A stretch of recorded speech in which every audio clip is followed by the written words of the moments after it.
Hello and welcome to LawSikho. So it gives me a great sense of joy to announce a new series that we brought, which is called a daily roundup of the Paris Olympics 2024.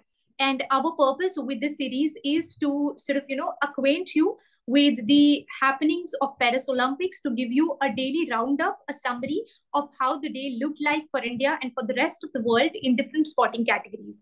So this should, serve two purposes. It should make you intellectually smarter as far as these sporting events are concerned, and also it should help you with a great deal in your exams.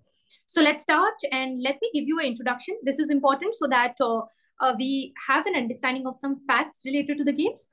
So Olympics, I believe this sporting event, it needs no introduction. It is the most awaited sports event, and athletes and sports person, they train themselves rigorously in a very disciplined manner, so that they can get that one chance to showcase their talent and also bring a great sense of joy, pride and unity for their countries.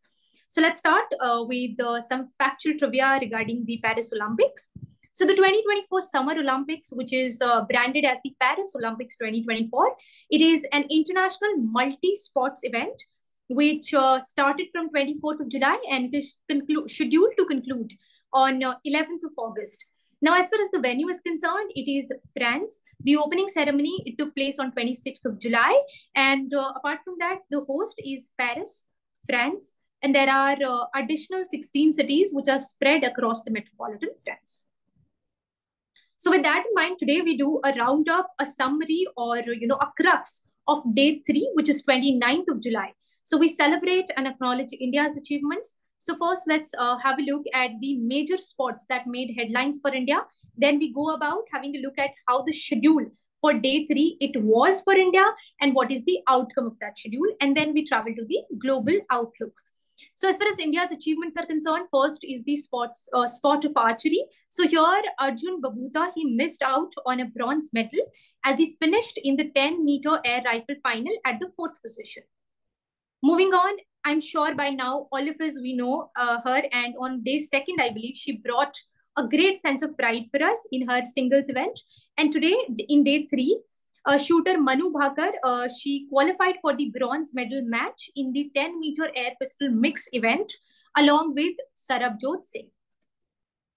Next, just give me a second, the screen is frozen. All right.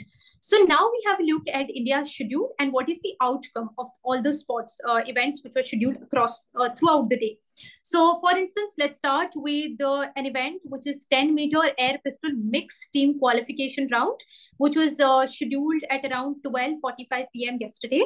Here, Manu Bhakar and Sarabjot Singh enter the bronze medal match, while Rhythm Sangwan and Arjun Chima finished 10th in the 10-meter air pistol mixed team qualifying event. Then just a bit later, in the men's track qualification day 1 event, here Prithviraj Todaiman, he placed after the day 1 at the 30th position. As far as the women's 10-meter air rifle event final is concerned, here Namita Jindal finished at the 7th place. Then as far as the men's 10-meter air rifle final is concerned, here we saw Arjun Babhuta finishing at the 4th place that we've already covered. Moving on, so at around 12:50 p.m. simultaneously, we had the women's doubles group stage.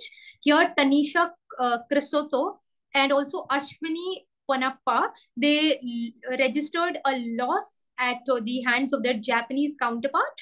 Then as far as the men's singles group stage is concerned, here Lakshya Sen, he beat his Belgium counterpart. Then we have the men's Pool B event. Here, India play out 1-1 draw against Argentina. As far as the men's team quarterfinal event is concerned, here, Dheeraj Bomdevra and Tarundeep Rai, apart from that, Praveen Ramesh Jadhav, they registered a loss against their Turkey counterpart. Next, in the women's single round of 32, here, Manika Batra, she beat her French counterpart. So that's also an achievement to celebrate. Now let's have a look at the world overview. Now that we've seen the schedule for India and what is the outcome, let's see what the entire world had to see in terms of different sporting events. So for instance, if we talk about the category or the sport of gymnastics, so here as far as US is concerned, For the US men's gymnastics team, which was led by Brody Malone and Stephen Nadorosik, it competed in the final team. So Nadorosik, he clinched a bronze medal. Now let's talk about swimming. So Canadian swimmer Summer McIntosh made headlines by winning her first ever Olympic gold medal in the women's 400 individual event. As far as rugby is concerned, so here US's women's rugby team, it made a very strong comeback to defeat Great Britain in the quarterfinals, marking their first advance to the semi-finals. Apart from that, the team will face New Zealand next for a chance to compete for the finals. Next is the event of diving. So here, Tom Dele of Team GB defended his 10-meter platform crown with his partner. As far as backstroke is concerned, here Ryan Murphy won a bronze medal in the 100-meter backstroke, becoming the second man to win 3 career medals in this particular event. Let's talk about basketball next. So the US women's basketball team dominated Japan with a victory, which is the highest points scored by the US in an Olympic game ever since the year 2016. Now, next is the sports event, which is handball. So here, Brazil narrowly lost to Hungary in the women's preliminary round. Let's talk about beach volleyball next. So Italy's women's team, it faced off against Spain in the preliminary round. As far as skateboarding is concerned, here the men's skateboard street final featured a standout performance from Yuto Horigom of Japan, who delivered an exceptional routine, adding to the growing popularity of this event in Olympics. So that's all we have for the day. Thank you so much for watching. And I really hope that this roundup, this entire series, it is going to prove extremely beneficial for you. Thank you so much for watching.